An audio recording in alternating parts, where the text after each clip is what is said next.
Hello, my name is Omar Rampersad. It's Monday, March 4th, 2019 at 1:27 p.m. in Toronto. So I'm not going to give you a sample of my tagging. Let's assume that I am tagged, and I am.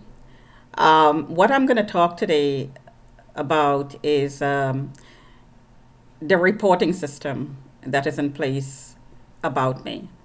So, as I said several times before in my other videos, the start of this reporting process about me is an experiment that's being carried out, I suspect, by the cops.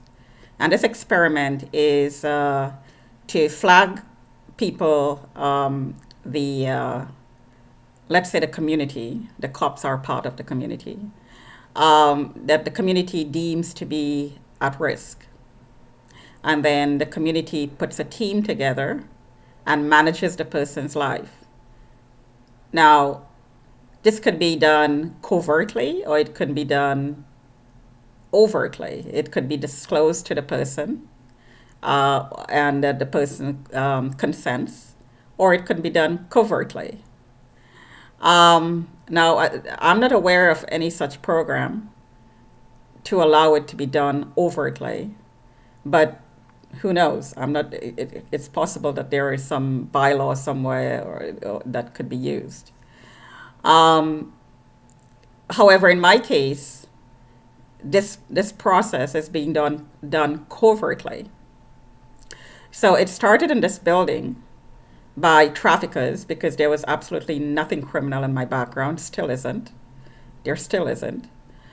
But there were several calls and reports I'm suspecting made from the superintendents um, talking about suspected criminal activity, like there's drugs in my unit, I'm drinking too much, I'm walking around aimlessly, I look lethargic, I'm mentally retarded, I'm mentally insane, I'm emotionally perturbed, and got me flagged in the police's database. And then the police is monitoring the situation. And in order to monitor the situation, they contract out to the people around my unit and in the building to keep an eye on me and my unit based on what they got, the reports that they got. So in my case, there was absolutely no criminal activity. I was going about my daily business. I was going to university. I was working full time, pursuing an accounting designation at the time, which I never got to complete because there were so many obstacles put in my way as part of this program, this targeting program. So there was absolutely no criminal activity, and of course, no criminal intentions in doing anything. So part of this program is digging up your past and portraying past activities in a criminal light. That's a starting point.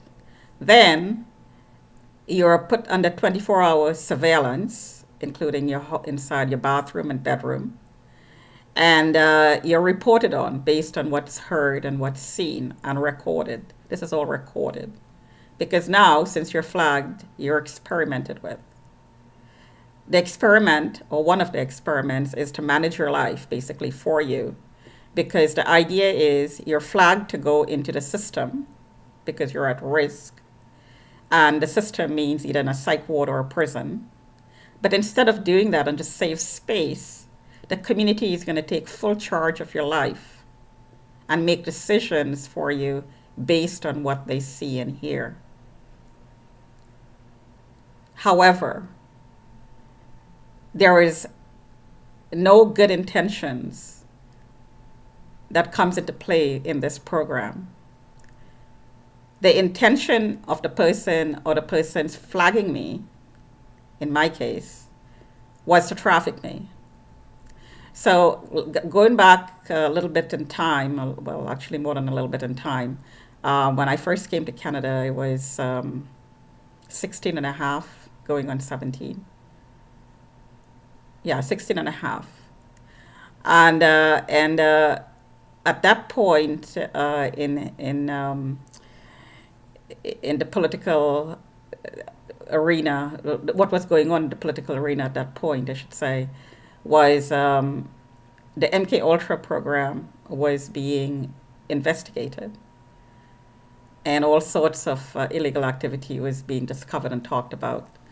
And I suspect that the program went underground, so it went black, continued, of course, in the underground, and people were looking for experimentees. Now, in 1976, when I came to Canada, there weren't a lot of non-whites. My neighborhood was all white. I was the only Indian in my school. There were a few Chinese students, and I believe there were a couple blacks. But I was the only Indian person, West Indian person, I should say. I'm of Indian descent, but I'm fourth generation away from India. So, West Indian descent in my school. So, I was flagged, and of course, poor, in the sense that you're a new immigrant, and it doesn't matter what you have in Trinidad. When I came here, um, we were relatively not poor in the sense that we didn't have the necessities of life, but starting off as new immigrants, as a lot of people do. So, and then learning about the weather and the culture and all this. So, in the school system, people in the system would look at you and know that you're going through this adjustment period and probably flagged. And I probably got flagged as somebody who was vulnerable. And there are predators in the society, including people who are looking for experimentees, unwitting experimentees, who take these vulnerable, quote unquote, kids, new immigrants being one subset of that, and experiment on them, traffic them remotely. Now, being remotely trafficked is an experiment in itself because to be remotely trafficked, you'd have to be accessed by microwave technology, like I've been demonstrating. You'd have to be tagged, maybe chipped, and you'd have to be put under 24-hour surveillance because a guinea pig is in a cage under glass, and you have to be reported on constantly. And you have to have a method of containment if you get out of hand. In other words, if the unwitting experimentee starts speaking out, then, for instance, as an example of containment, call the cops.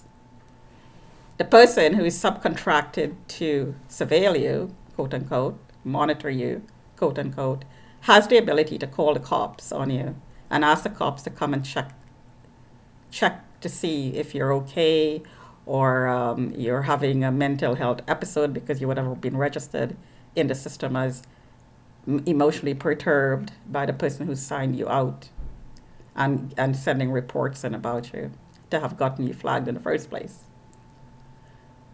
Keep in mind, this is a covert program in my case, so none of this has been disclosed to me. So traffickers are basically supplying information to the cops who are going along with this agenda, who are flagging, and then using the flagging system to cover up the trafficking that's going on. So this would make, the comments outside my window and door is starting to make more and more sense because none of this has been disclosed to me, but I'm being harassed about the process of what they're doing. I gathered that there is a report that goes in with each informant after he or she called the cops 10 times, assign quote unquote warrants to come and check me out 10 times. They could sign me back in, with maybe a comment saying I can't manage this person, it's not a fit or whatever, and give me back into the system, sign me back into the system, or have me flagged several times for um, piggybacking on other informants' report for stalking, for stealing, things that I'd never do. Then the cops could look at this history and then present to a judge, and use it as a backup to present to a judge to charge me, basically, or to get warrants for arrest, or warrants for questioning, warrants to check my place, all based on informants' information. The informants are criminals. The informants in my case are traffickers, because I suspect that the trafficking in my case started when I came to Canada. It had nothing to do with the cops. I was not flagged in the database. The traffickers were trafficking me, however, remotely. Voyeurism, masturbation, pedophiles looking at you, maybe using the remote technology available at that time to access you, to access your body. And I think it was brought forward when I moved into this building. The word came along with me, and the people in this building decided to take advantage of that and started flagging me with the cops, so I could have a police record and have the cops involved in the monitoring to cover up the trafficking. Now, of course, the cops who are going along with this agenda are dirty cops. They're traffickers, basically. They're traffickers.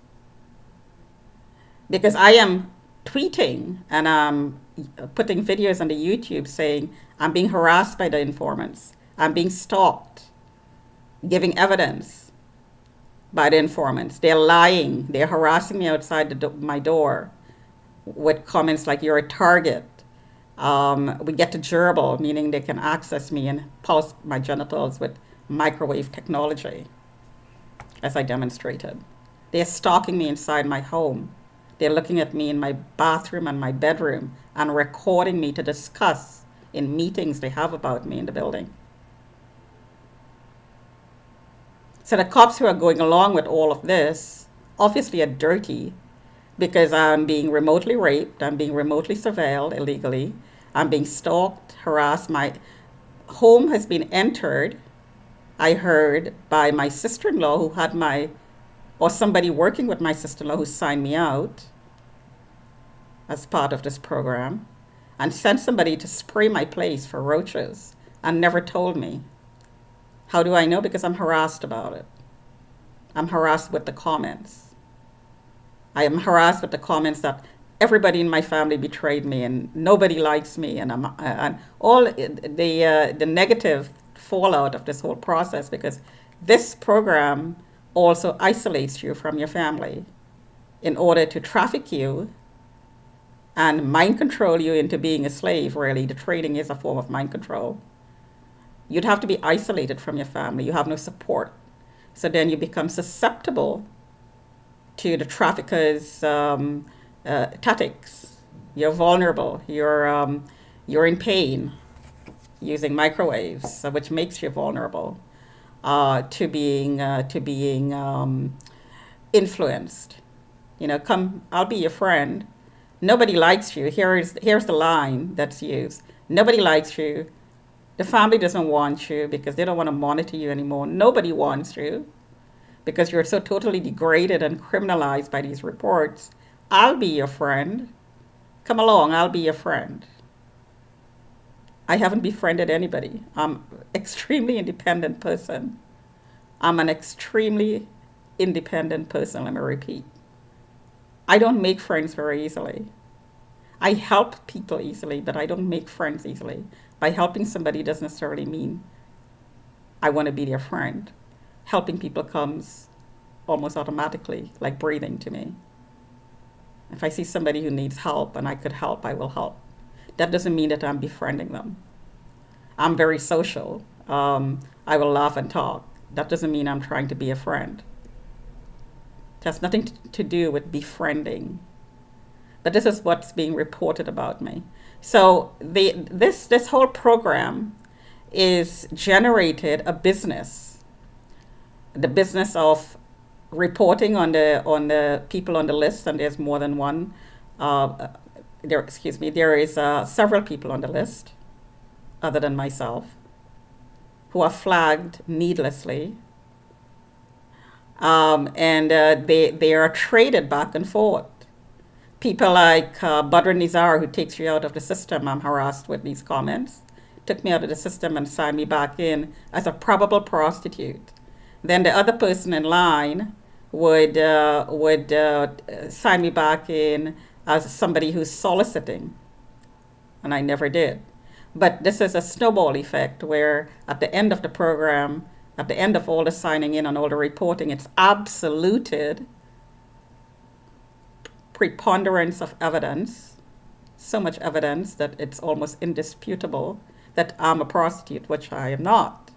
But it's deliberately using the process, it's the abuse of process to artificially criminalize a victim, a target. This is an abuse of process. It's an abuse of the legal system. It's bypassing the legal system, which undermines the system that's already in place. This is criminal activity. The very process is a criminal activity. The reporting process is a criminal activity. Now, as to why I'm represented in the system as mentally ill, I have no idea.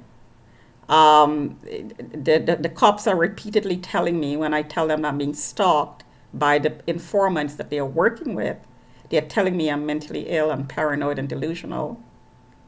When they know what's going on and they're setting it up, they are responsible for the setup and are taking reports from the informants who are stalking and harassing me and inciting me to anger.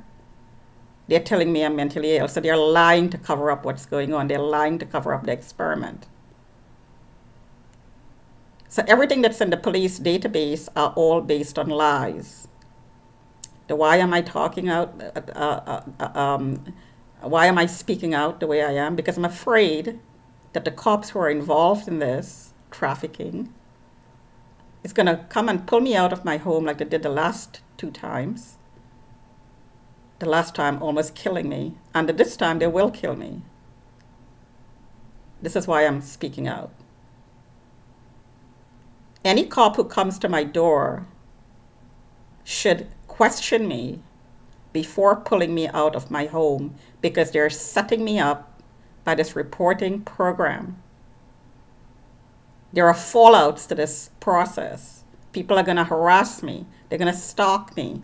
They're going to continuously, viciously, criminally insult me, effing whore, prostitute. All the time I get calls. People will spit at me because of this program that's in place that the cops are running, because they're taking the reports from the informants.